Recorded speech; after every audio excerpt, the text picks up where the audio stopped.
Good evening. This is CNNX. Canada continues to closely monitor recent U.S. military strikes on suspected drug trafficking boats in the Caribbean, actions that have raised serious questions internationally and left some allies uneasy.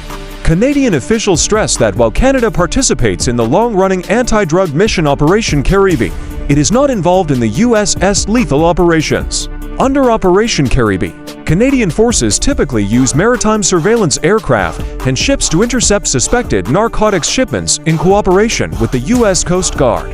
However, Canadian authorities make it clear that this cooperation does not extend to the kinetic strikes that have generated growing international concern. The U.S. campaign, which began in September 2025, has targeted vessels in the Caribbean Sea and the Eastern Pacific believed to be carrying narcotics. The strikes have used lethal force rather than arrests. While U.S. officials frame these actions as part of the fight against drug cartels, critics argue they may constitute extrajudicial killings and violate international law. During a recent G7 foreign ministers meeting in Canada, the unease among allies was evident. Some countries have limited or suspended intelligence sharing with the U.S., citing concerns that ongoing cooperation could implicate them in these controversial military operations. Canada has stated that it will continue to track developments, engage diplomatically, and assess the legal and humanitarian implications.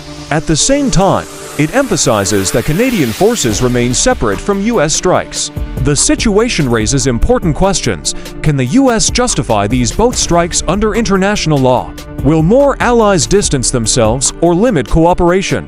And what impact will these operations have on local communities in the Caribbean and broader global drug trafficking enforcement efforts?